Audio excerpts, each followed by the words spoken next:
Vencer es tradición.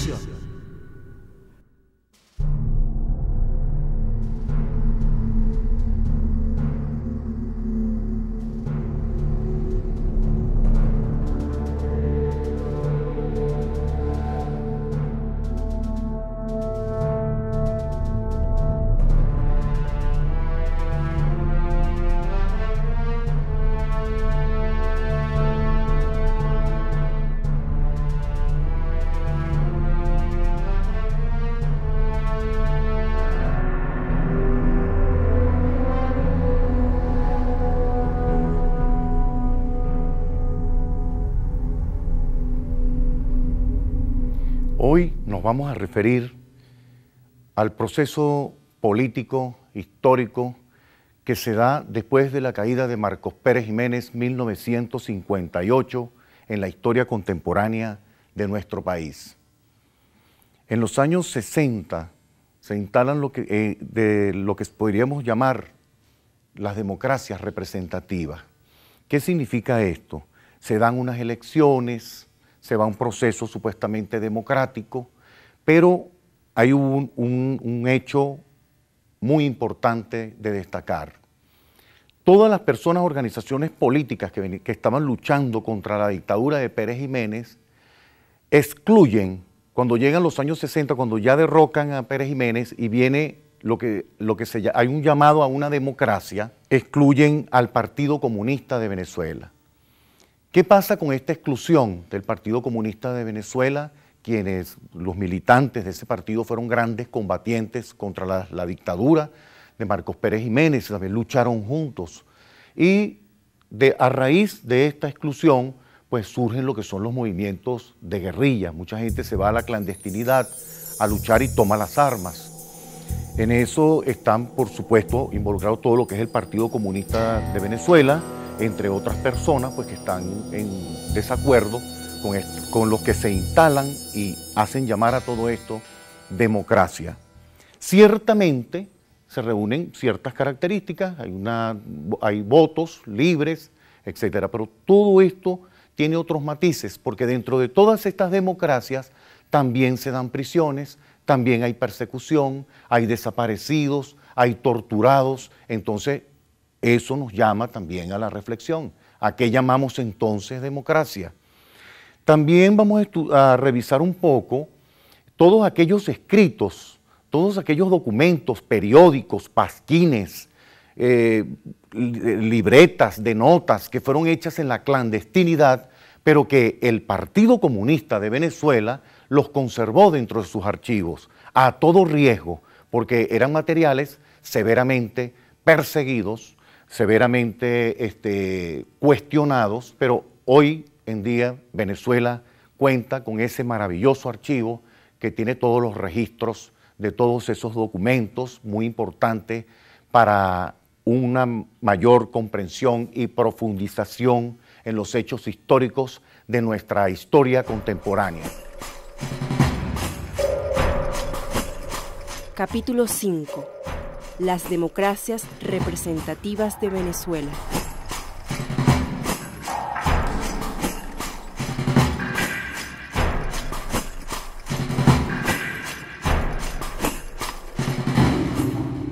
Las democracias representativas en Venezuela se caracterizan por unos aspectos muy notables. Primero que todo, convocan al pueblo a acudir a las urnas electorales cada 5 años. Luego que pasan las elecciones, se instala un partido en el gobierno, entonces la población queda 5 años sin ningún tipo de participación en las decisiones de Estado, sin ningún tipo de organización social y sin ninguna participación, digamos, sobre los asuntos que tengan que ver con los, digamos, las instituciones, etcétera, ¿no? Es decir, esto quiere decir que no hay un diálogo de las personas, de los electores, con los elegidos. Hay un distanciamiento entre quienes gobiernan y quienes son gobernados, pues, en ese sentido. Esto quiere decir que hay como especie de una indiferencia, como especie de un silencio, porque los que están gobernando andan tomando decisiones por un lado y la población anda por otro.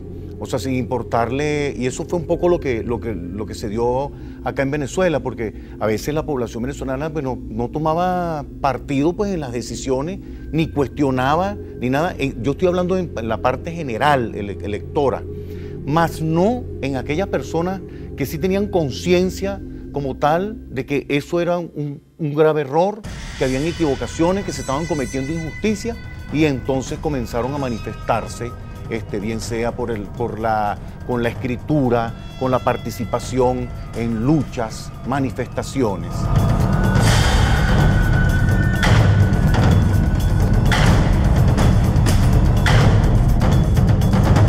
Entre ellos podemos hablar de los movimientos de insurrección, las huelgas, que protestan contra todas estas injusticias que se estaban dando muy solapadamente dentro de estas democracias, o sea, que se dieron dentro de estas democracias.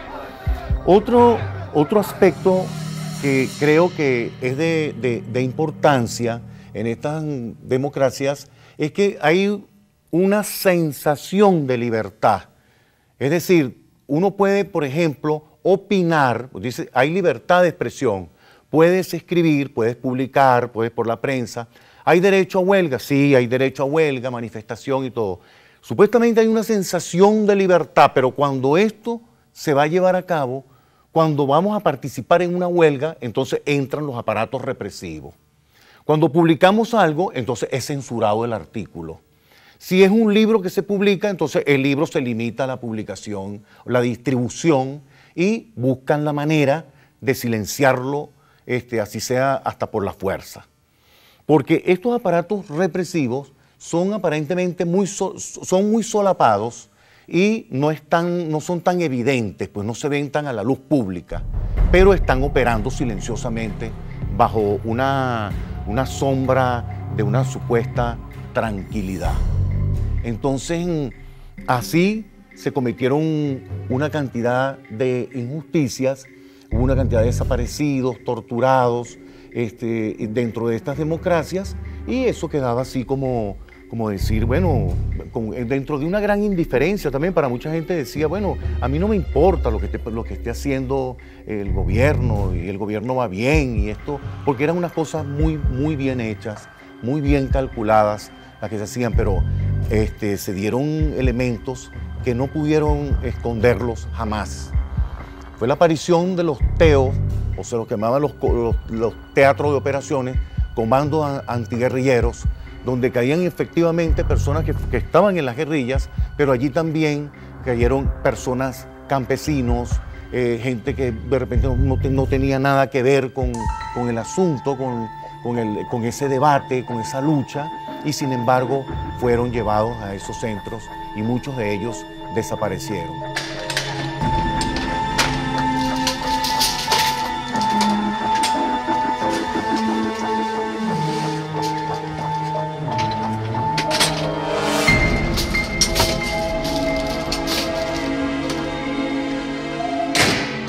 Las democracias representativas se amparan bajo un aparato educativo, con un sistema educativo que no tampoco prohíbe nada, dice se puede leer marxismo, hay un debate de ideas en las aulas de clase, sí, sabemos que hay una lucha de clase, etcétera, etcétera. Uno puede hablar de todo, hay una supuesta libertad en las aulas de clase y todo, pero cuando estas ideas iban a ser llevadas a la práctica, entonces es donde vienen los atropellos, vienen los crímenes y vienen todo lo demás, todos los aparatos represivos trabajando simultáneamente. Ahora, lo extraño de todo esto, extraño digo, porque muchas personas poco les gusta hablar de este asunto, y es lo siguiente, que se dan también elementos que se pueden asociar con los que se dieron también en las dictaduras como la de Juan Vicente Gómez y más cercano la de Marcos Pérez Jiménez. Sí se dan los ciertos mecanismos de tortura, desaparición y todo, pero ya con otros métodos, con otros matices, digámoslo así. Porque ese es otro asunto. En la democracia representativa se habla de todo. Se afirma, se dice para allá, se dice hacia acá y todo, pero sin ningún respaldo, digamos, teniendo documentación en las manos.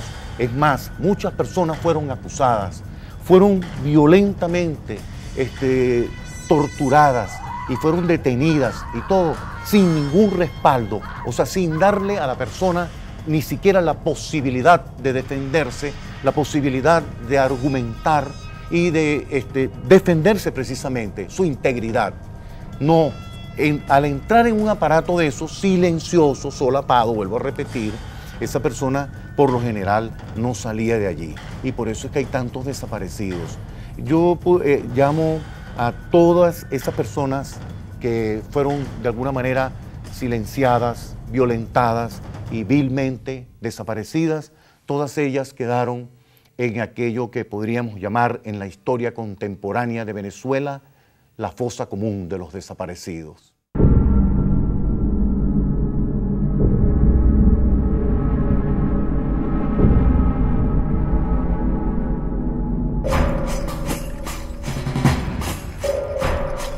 Archivo, Partido Comunista de Venezuela.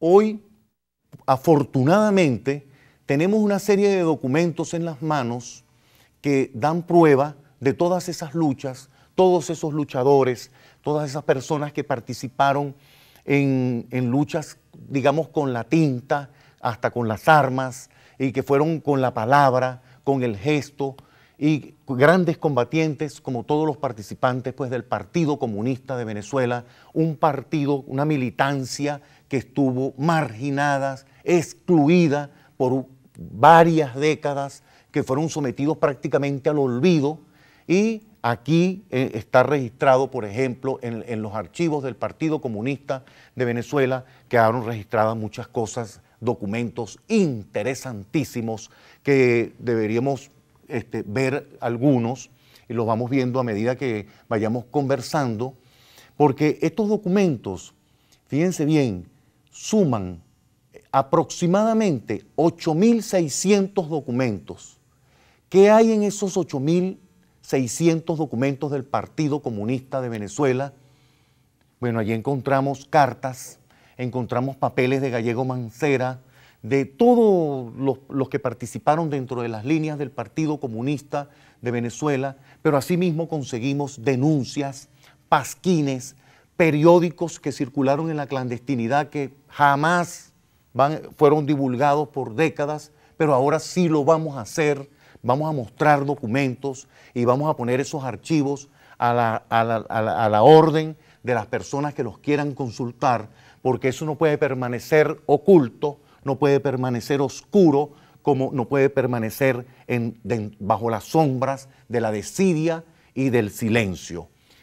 Para darnos una idea del contenido de los documentos que conforman el archivo del Partido Comunista de Venezuela, voy a mostrar algunos documentos que forman parte de esa gama de papeles y de diferentes tipos de periódicos que configuran este referido archivo.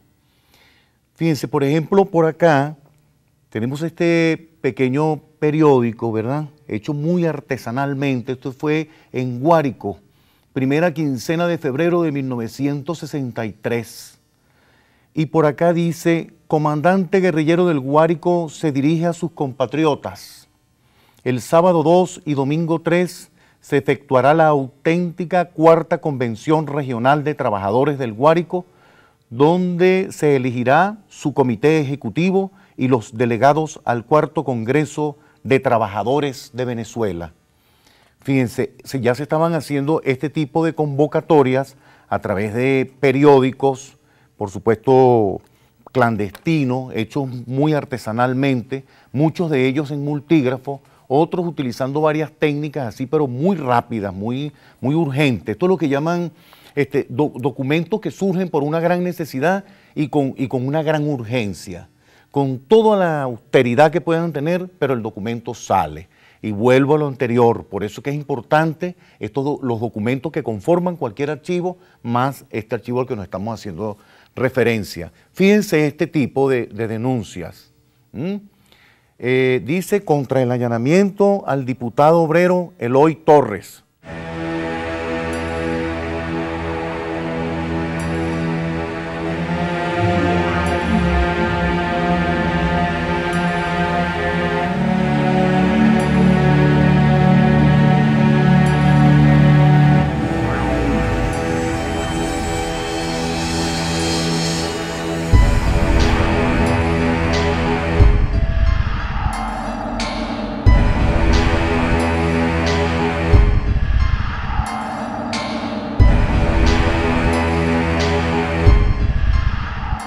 Fíjate bien cómo se registra a través de un archivo todos esos papeles, ¿verdad?, que quedaron ocultos, que quedaron escondidos, pero uno los lee ahora, entonces uno dice, bueno, habían congresos, habían reuniones, habían convocatorias, en el año, ¿qué?, 60, 63, que era una época sumamente delicada en el país, llena de persecuciones y de allanamientos. Fíjense bien, esto es de febrero de 1963, Trinchera, órgano del Partido Comunista de Venezuela, pero dice, sí, en Caracas, 6 de febrero, año de 1963. Ahí lo pueden ver con claridad. Trincheras. Para todas aquellas personas que participaron pues, dentro de este partido, esto debe traerle muchos recuerdos cuando ven estos documentos. Este papelito que está por acá es muy importante. Dice: Primera Conferencia Nacional del Partido Comunista de Venezuela, Declaración de Maracay. Esto es bueno que lo observen. Vean, lleven el emblema del gallito del Partido Comunista de Venezuela. Partido Comunista, Frente de Liberación Nacional, Programa de Acción. Vean este tipo de documento. Programa de Acción del Frente de Liberación Nacional. Esto es importantísimo que quede en la historia. Y quiero agregar también que aparte del archivo del Partido Comunista de Venezuela, nuestro país cuenta también con el archivo de un militante de este partido, que ese archivo con el del Partido Comunista se complementan uno con el otro. Es el archivo de Héctor Mujica. Héctor Mujica, gran periodista, narrador, escritor, fue narrador, escribió varios libros de cuentos, artículos de prensa, y fue postulado también para la presidencia de la República por el Partido Comunista de Venezuela en varias ocasiones, presidente del Colegio de Periodistas del Estado Lara, y así sucesivamente. Entonces ese archivo es muy importante porque de pronto podemos observar que lo que tiene Héctor Mujica allí le falta al archivo del Partido Comunista de Venezuela. Entonces se complementan unos con el otro y ambos pues forman la memoria completa de lo que fue ese archivo. Vean, observen estos titulares que están acá. ¿Ven? Ofensiva antiuniversitaria. Y así sucesivamente.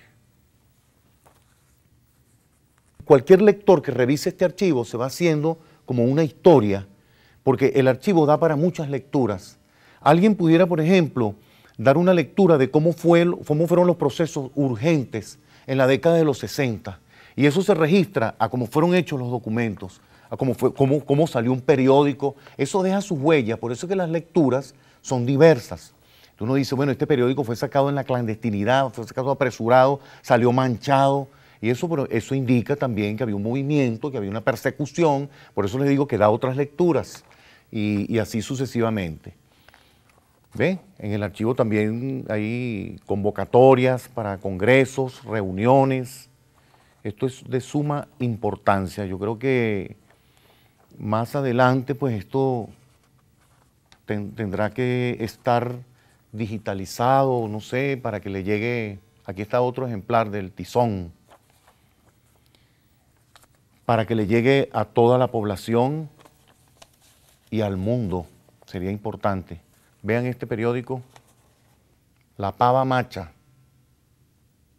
Ustedes se extrañarán porque no hemos mostrado ninguna tribuna popular, pero sí, el archivo tiene muchísimos ejemplares de tribuna popular, pero como tribuna popular es un periódico que siguió saliendo, circulando y todo. Bueno, consideramos más bien mostrar cosas que son como más reservadas, así, que fueron más prohibidas.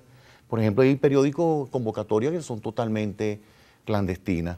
Entonces, con esto solo he querido motivarlos a que revisen algún día el archivo de este Partido Comunista de Venezuela, cuya militancia fue olvidada, marginada por muchas décadas en el país, pero que en los papeles de este archivo está la voz de una fuerza activa que en nuestra época está latente, vigente y sigue siempre adelante.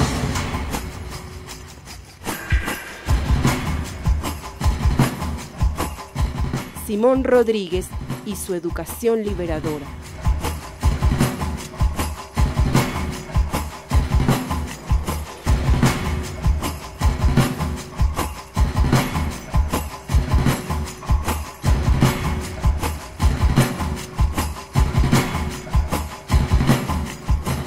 Tengo en mis manos un libro de Simón Rodríguez, nuestro gran maestro.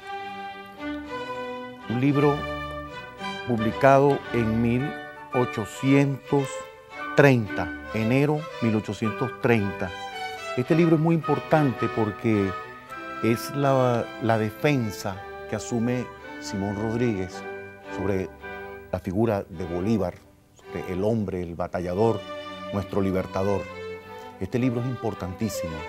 Y asimismo tenemos otro, que es más conocido, de 1828, que son las sociedades americanas en 1828. ¿Cómo serán y cómo podrían ser en los siglos venideros? Dice el gran maestro acá. Y así vean la forma como está escrito, también de un original de Simón Rodríguez. Él escribía de una manera así como apuntes, como notas, pero era muy preciso, no divagaba, o sea, simplemente escribía la palabra, la que iba en el momento. Y así desarrolló su obra Simón Rodríguez. Pero un poco motivado pues por lo que están de tener estos libros acá, las ideas de Simón Rodríguez en educación son muy importantes. Primero que todo, las ideas de Simón Rodríguez sobre educación están muy asociadas a todo lo que es creativo en el ser humano, al desarrollo de la imaginación, a ser críticos, participativos, a reflexionar. Simón Rodríguez daba las clases prácticamente mostraba su cuerpo para explicar algún elemento. Si iba a explicar algo, prefería llevarse a los muchachos, a los alumnos al río para que vieran el río de verdad, y así era que daba las clases. Simón Rodríguez estaba ahí en sus apuntes, él lo decía pues. Una vez se le ocurrió y dijo: más aprende un niño jugando un rato con un palito que estando horas y horas ante un maestro que solo le habla de abstracciones que están fuera de su realidad. Más o menos eso nos da una idea de por dónde iba el pensamiento de Simón Rodríguez. Cuando es retomado en el siglo XX por algunos personas dedicadas a la educación, nos encontramos en Venezuela con teorías inclusive de pedagogos, teorías que venían de Francia, de otros países, como por ejemplo el pensamiento de Celestín Freinet, en Brasil Paulo Freire, quien desarrolla toda una campaña de alfabetización con obreros. Entonces vemos ciertas señales de cómo se conecta Simón Rodríguez, ¿verdad?, con el siglo XX, cómo entra en sintonía con una cantidad de personas que se dedicaron pues, a la educación. Sin embargo, hasta hoy los principios en pedagogía de Simón Rodríguez, como son tan amplios, como se va hacia el mundo de la creatividad en sí, porque él estaba en contra de la memorización mecánica, o sea, una educación que lo que hace uno es memorizar mecánicamente y repetir. No, para Simón Rodríguez no. Para Simón Rodríguez era participar, ser crítico, imaginar, crear. O sea, aprender sobre la marcha mientras se va creando también. Entonces, hasta cierto punto, Simón Rodríguez es así como un poeta de la educación, como un poeta que le canta a la educación, a la palabra, y esto es muy importante.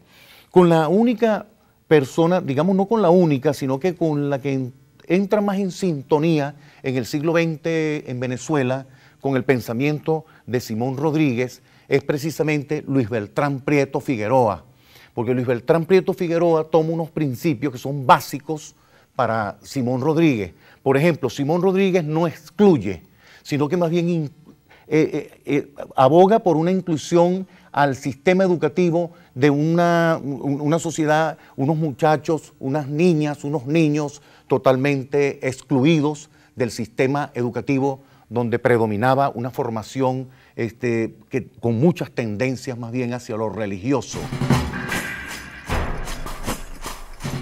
Despedida. Bueno, hoy hemos llegado pues digamos, como al final de este diálogo, porque yo digo, como dijo un poeta alguna vez, en mi principio está mi fin.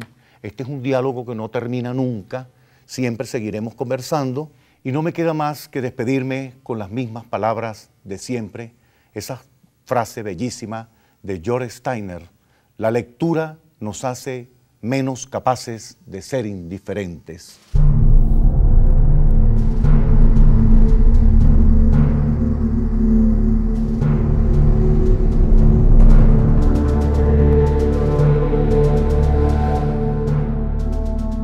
Bibliografía de este capítulo.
Vencer es tradición.